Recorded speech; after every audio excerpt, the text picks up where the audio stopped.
तो आज का हमारा जो विषय है वो योग और ध्यान है। लेकिन रुकिए, इससे पहले कि आप सोचें कि ये बस आसन और सांस लेने की एक्सरसाइज है, हाँ, वो आम धारणा है। हम इसे एक बिल्कुल अलग नजरिए से देखने वाले हैं। हमारे पास जो स्रोत हैं वो सकारात्मक मनोविज्ञान पर आधारित एक बहुत गहरा अध्ययन है और ये इन हजारों साल पुरानी प्रथाओं की असली जड़ों को खंगालता है। तो आज हम योग को एक कसरत के तौर पर नहीं, बल्कि मन को समझने और उसे साधने के एक शक्तिशाली सिस्टम के रूप में देखेंगे। बिल्कुल, और ये आज के समय में मुझे लगता है और भी ज्यादा जरूरी हो गया। अब क्यों? हमारे स्रोत बताते हैं कि कैसे सकारात्मक मनोविज्ञान की जो तीसरी लहर है वो अब पश्चिमी चौखटों से बाहर निकल रही है। अच्छा।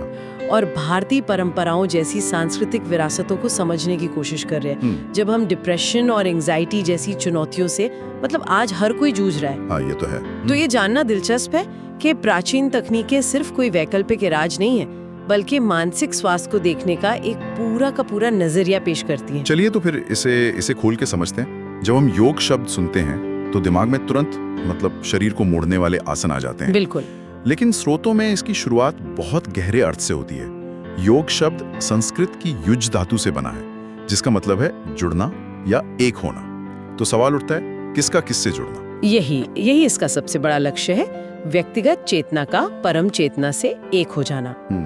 आसान भाषा में कहें तो अपने छोटे मैं की सीमाओं से बाहर निकलकर उस एहसास तक पहुंचना जहां सब कुछ एक है। और इसका नतीजा? और इस जुड़ाव का नतीजा है कैवल्य या मुक्ति, यानी जीवन के दुखों से पूरी तरह आजाद हो जाना।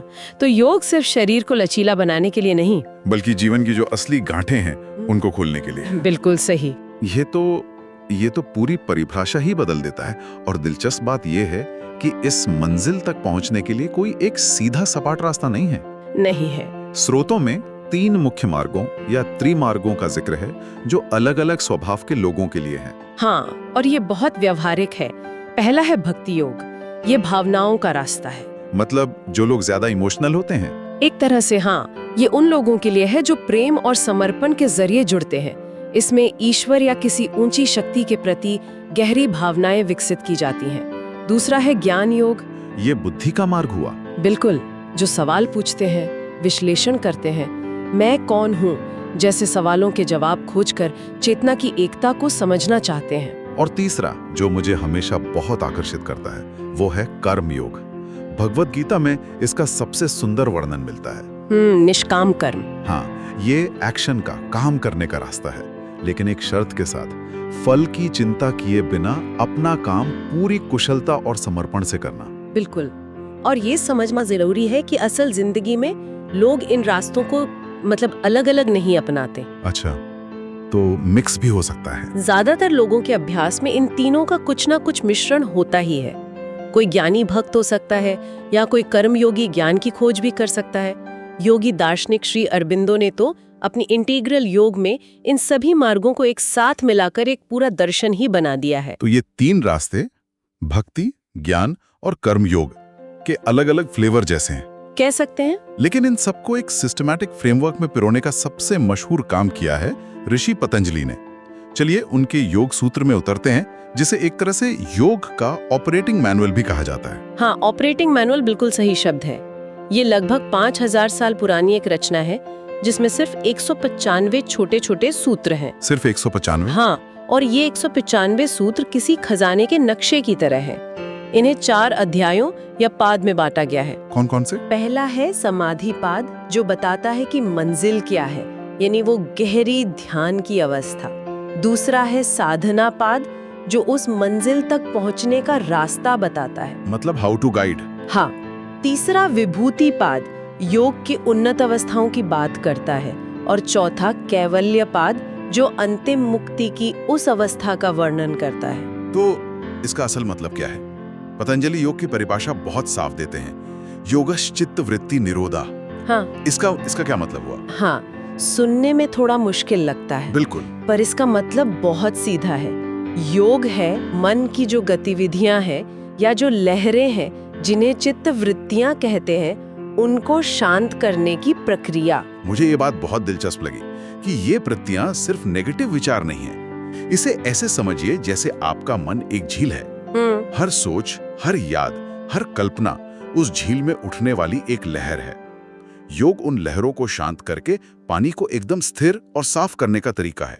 बहुत अच्छा उदाहरण है। पतंजलि बताते हैं कि ये लहरें 5 तरह की होती हैं। सही जानकारी पर आधारित सोच, गलत धारणाएं, सिर्फ कल्पनाएं, पुरानी यादें और यहाँ तक कि गहरी नींद की अवस्था भी एक वृत्ति ही है। गहरी नींद भी? हाँ, इन सभी को शांत करना योग का लक्ष्य है और इस अवस्था तक पहुँचने का रास्ता 2 पहियों वाली गाड़ी पर चलता है। पहला पहिया है अभ्यास यानी निरंतर प्रयास और दूसरा है वैराग्य यानी अनासक्ति। एक मिनट, यहाँ वैराग्य या अनासक्ति का मतलब क्या ये है कि हमें किसी चीज की परवाह नहीं करनी चाहिए? ये तो थोड़ा नेगेटिव और दुनिया से कटा हुआ सा लगता है। ये बहुत आम गलतफहमी है और बहुत अच्छा सवाल है।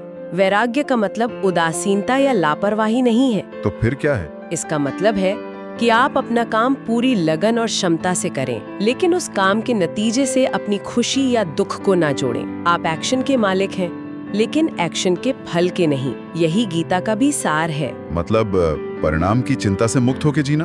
बिल्कुल। ये तो बहुत शक्तिशाली विचार है, लेकिन ये रास्ता जाहिर है आसान नहीं होगा। इसमें रुकावटें भी आती होंगी। बिल्कुल।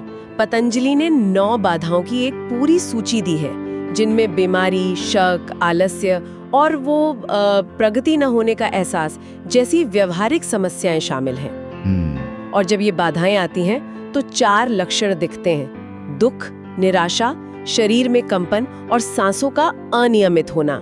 ये तो आज की एंजाइटी के लक्षणों से कितना मिलता जुलता है ना? तो इन बाधाओं को दूर कैसे किया जाए? क्या इसका भी कोई उपाय बताया है? हाँ, और यहीं पर पतंजलि एक मनोवैज्ञानिक की तरह बात करते हैं। वो एक कमाल का सुझाव देते हैं जिसे प्रतिपक्ष भावना कहते हैं। प्रतिपक्ष भावना? यानी जब भी कोई नेगेटिव विचार मन में आए तो जानबूझकर उसका उल्टा एक पॉजिटिव विचार सोचो। अरे वाह, ये तो आज की मॉडर्न साइकोलॉजी की कॉग्निटिव बिहेवियरल थेरेपी मतलब CBT जैसा है। बिल्कुल। और इसके साथ ही वो 4 तरह के सकारात्मक नजरिए अपनाने को कहते हैं। सबके प्रति दोस्ती का भाव, मैत्री, दुखियों के लिए करुणा, कामयाब लोगों को देखकर खुशी महसूस करना, मुदिता, और जो चीजें हमारे कंट्रोल में नहीं हैं, उन्हें शांति से स्वीकार करना, उपेक्षा।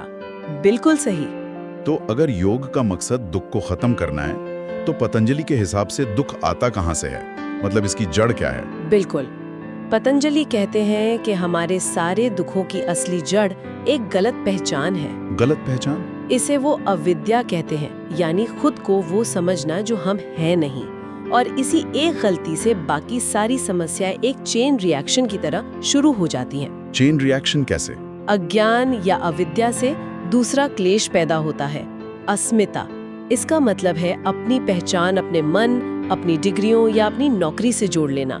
जैसे मैं एक डॉक्टर हूँ या मैं एक गुस्सा करने वाला इंसान हूँ। जबकि योग कहता है कि आप इससे कहीं ज्यादा हैं। हाँ, ये सिर्फ एक अस्थायी रोल है, आपकी असली पहचान नहीं। और जब हम खुद को इस झूठी पहचान से जोड़ लेते हैं तब शुरू होता है पसंद नापसंद का खेल।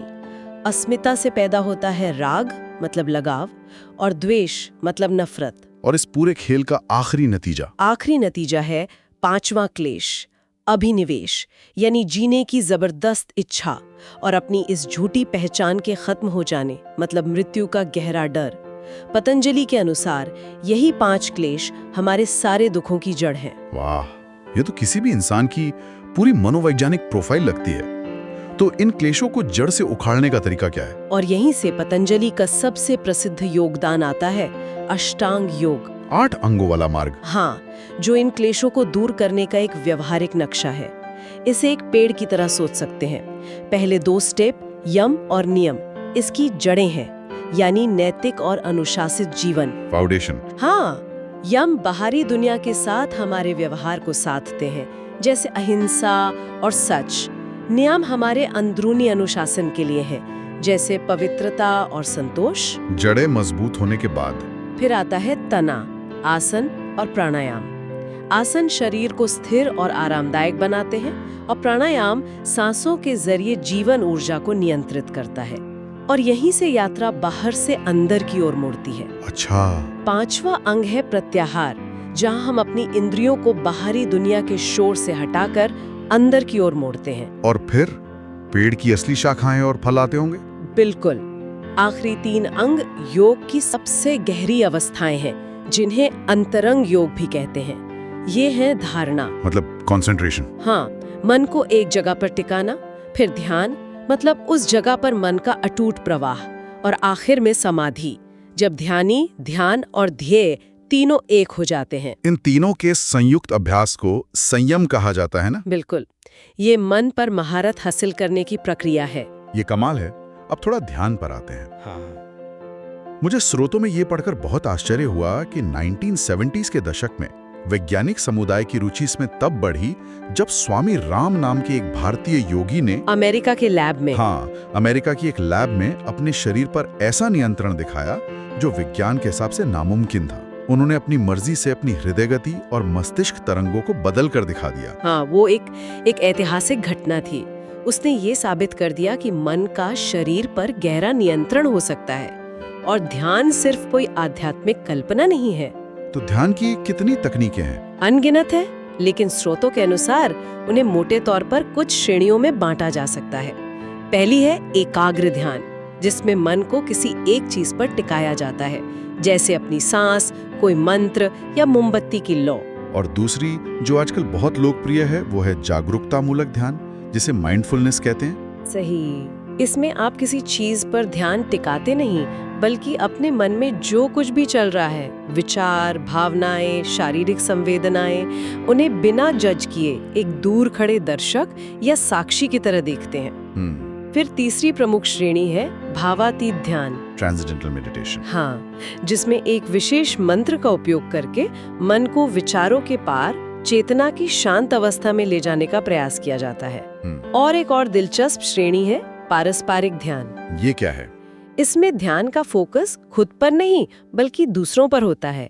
इसमें प्रेम, कृपा, जिसे मेट्टा कहते हैं, और करुणा जैसी भावनाओं को विकसित करने का अभ्यास किया जाता है। इनके अलावा भी योग निद्रा और योगासन जैसे गतिशील ध्यान के रूप भी हैं। तो क्या विज्ञान इन अभ्यासों के फायदों की पुष्टि करता है? बिल्कुल करता है। शोध से ध्यान के अनगिनत लाभ सामने आए हैं। शारीरिक स्तर पर यह तनाव से जुड़ी हृदय गति को धीमा करता है, रक्तचाप कम करता है, लेकिन असली जादू तो मनोवैज्ञानिक स्तर पर होता है। जैसे ये अटेंशन स्पैन, भावनात्मक स्थिरता और जीवन की चुनौतियों से निपटने की क्षमता में सुधार करता है। और सबसे महत्वपूर्ण बात, ये तनाव, चिंता और अवसाद के लक्षणों को कम करने में बहुत प्रभावी पाया गया है। लेकिन क्या इसमें कोई सावधानी भी बरतनी चाहिए, कोई वार्निंग? हाँ, एक जरूरी चेतावनी भी है। ध्यान कोई जादुई इलाज नहीं है। कुछ मानसिक स्थितियों में, जैसे साइकोटिक डिसऑर्डर, या अगर किसी के मन में गहरे दबे हुए ट्रॉमास हैं, तो बिना किसी प्रशिक्षित गुरु या थेरेपिस्ट के मार्गदर्शन के गहरा ध्यान करने से वे सतह पर आ सकते हैं और समस्या बढ़ सकती है। इसलिए इसे हमेशा सावधानी और समझदारी से अपनाना चाहिए। तो आज हमने योग की दुनिया में एक गहरी डुबकी लगाई। हमने देखा कि ये सिर्फ शारीरिक कसरत नहीं, बल्कि मन के दुखों की जड़ों को समझने और उन्हें काटने का एक पूरा विज्ञान है। हमने पतंजलि के ब्रिलियंट सिस्टम को समझा और ध्यान की अलग अलग तकनीकों और उनके वैज्ञानिक लाभों को भी जाना। ये सब घूम फिर कर एक बेहतर और संतुलित जीवन की खोज से ही जुड़ता है। क्या श्रोतों में भगवद गीता के निष्काम कर्म यानी परिणामों से जुड़े बिना काम करने की बात कही गई है। यह सोचने पर मजबूर करता है कि किसी व्यक्ति के जीवन में ऐसी कौन सी चीजें हैं जो बिना किसी फल की आशा या किसी बाहरी इनाम की प्रबल अपेक्षा के की जाती हैं। वो कौन से काम है जिन्हें करने में ही आनंद है, उनके नतीजे में नहीं। और अगर ऐसे कार्य हैं तो उनके पीछे की असली प्रेरणा क्या है।